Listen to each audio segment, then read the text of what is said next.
Oke, kita mulai kembali perbincangan. Saya sudah terhubung dengan Bu Hasnaini, salah seorang calon ketua umum Partai Demokrat versi KLB.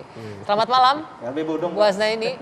Selamat malam, Mbak Bang Kodari. Selamat malam, Bang Ruhut. Malam. Ya, Mbak Hasnaini, boleh diceritakan sedikit nggak bagaimana sampai akhirnya Anda bisa muncul dicalonkan sebagai calon ketua umum Partai Demokrat versi KLB ini? Siapa yang mengontak Anda? Apa yang disampaikan? Siapa yang mengontak saya, siapa yang menyampaikan, saya kira itu teman-teman saya kan semua senior-senior dan para deklarator Partai Demokrat itu adalah teman baik saya, baik Bapak Darmisal, Bapak Maksa Pakua, Bang Joni Allen, dan sebagainya, kan rasanya teman saya semua itu kan. Jadi teman baik kami, jadi kan saya sih intinya tidak ada yang menyampaikan hal-hal itu terhadap saya. Saya mempunyai keinginan sendiri, jika kalau terjadi memang ada KLB, maka saya sebagai ketua umum Partai Emas, saya siap untuk menjadi calon ketua umum Demokrat. Nah, jika kalau saya terpilih menjadi ketua umum Demokrat, maka saya akan merubah Partai Demokrat menjadi Partai Emas, dan saya akan menggarisbawahin Pak Andi itu lembaga survei atau apa, saya nggak paham ya. Partai Emas ini belum pernah ikut pilkada ataupun lolos. Jadi Mas harus paham dan lebih mengerti gitu. Oke, Mbak Hasnaini, saya potong sedikit. Tadi Anda bilang teman-teman baik Anda semua, Pak Darmizal, Joni Allen, dan Makso Pakua. Apakah, tapi bukan mereka yang mengajak Anda untuk maju sebagai calon ketua? Itu rahasia saya dong. Kalau saya buka di sini kan tidak etis. Kalau ketua ketua Dewan Pembina saya di Partai Mas adalah Pak Maksa Pakua gitu. Oke, nah tadi disebutkan akan maju dan menjadikan Partai Demokrat sebagai Partai Emas begitu ya, Bung Jika Herzaki?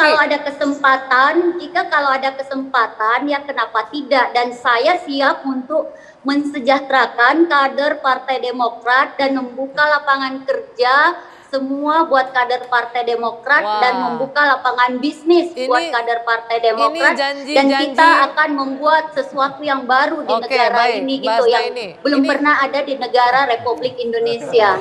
Ini luar biasa nih, janji-janji calon ketua umum Partai Demokrat. Nah, ini bukan janji ya, tapi itu yang sudah kami lakukan di Partai Emas saat sekarang, dan kami. Baik, Mas Neni sebentar, Mas Herzaki ini bisa didengar sebagai salah satu calon dari ketua versi KLB ya. Apa tanggapan Anda? Dan sebentar, saya belum selesai ya. Mas Neni.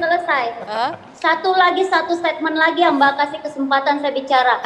Dan saya merasakan apa yang dikatakan Pak Kodari bahwa Partai Demokrat, Partai Dinasti, saya menggarisbawahin bahwa itu memang betul. Karena saya merasakan bahwa saya waktu mencalonkan diri jadi calon balon gubernur, saya digunting dalam lipatan dengan Partai Demokrat. Tiba-tiba HAY yang dimajukan, sedangkan yang berjuang 7 tahun adalah Hasnaini yang berjuang habis-habisan berdarah-darah, tiba-tiba HAY yang menjadi saya sudah tangkap poinnya calon gubernur. Tapi kenyataannya tidak masuk di putaran kedua pun tidak lolos, di mana elektabilitasnya yang bagus gitu. Curhatan di masa lalu nih kayaknya. Kalau yang kalau bicara masa lalu ya. Pernah saya sampaikan. Sudah Mas Herzaki, silakan. Sudah ya, oke. Jadi kalau kita bicara mengenai masa lalu Pilkada Jakarta, nama Mas Ahaye itu kita masih ingat itu muncul dari rapat 4 ketua umum partai. Ya. Satu ada Bapak SBY ya waktu itu ketua Partai Demokrat, kedua ada Bang Zul ya sebagai ketua umum PAN, ketiga ada Bang Muhaimin ya ketua PKB, dan terakhir adalah P3 Bang Romi. Muncul di situ. Ada empat ketua umum berkumpul. Seingat saya antara Selasa atau Rabu ya, karena pendaftaran terakhir di hari Jumat. Mas Ahaye-nya lagi latihan di Australia bersama Danion ya, tugas negara waktu itu. Kemudian gunting dalam lipatan katanya nggak diloloskan. Bagaimana? Ini kan 4 partai keputusannya gitu. Dimunculkan bukan oleh Bapak SBY loh. Yang memunculkan nama Mas Ahaye pertama kali bukan Bapak SBY gitu. Ini yang lain, ketua umum partai yang lain, dan kemudian diskusi segala apa, lihat oh iya bener nih. Ini semacam kayak surprise effect-nya luar biasa menurut mereka. Dan kenapa kelebihannya Mas Ahaye waktu itu? Karena dianggap Mas Ahaye itu clean sheet. Clean sheet artinya apa? Tidak punya dosa masa lalu. Nah, disinilah kemudian keuntungan dari Partai Demokrat juga dengan kepemimpinan Mas Ahaye ini, kita tidak punya beban masa lalu gitu. Jadi kita anak-anak muda bersama para senior yang sangat serius membangun Partai Demokrat, ke depannya kita enak gitu. Karena kita punya ketua umum yang nggak bakal, mohon maaf nih ya, punya dosa di masa dosa lalu. masa lalu gitu yang ya. kemudian Oke. akan diancam-ancam sehingga nggak bisa ngapa-ngapain Nggak bisa dan bisa ditahan kartu kritis. trufnya gitu ya. Oke, Mas Herzaki tadi disebutkan ini adalah salah satu calon ketua untuk Partai Demokrat yang diusulkan oleh versi KLB. Nah, kita bicara soal KLB-nya sendiri, bisa dilakukan atau enggak? Iya, Ya, itu berarti bukan partai Anda, kalau- bukan partai terbuka. Ini ke saya. Dengarkan garis Sebentar. bawahin apa yang dikatakan Pak Kodari tadi. Bahas ini sebentar, saya masih Nggak ke Mas dengar soalnya. Herzaki. Nggak dengar. Bagaimana? Oke, kalau kami begini Mbak, sudah jelas ya, kalau ada KLB saat ini atau malam ini atau besok atau dalam beberapa hari ini, itu ilegal dan inkonstitusional.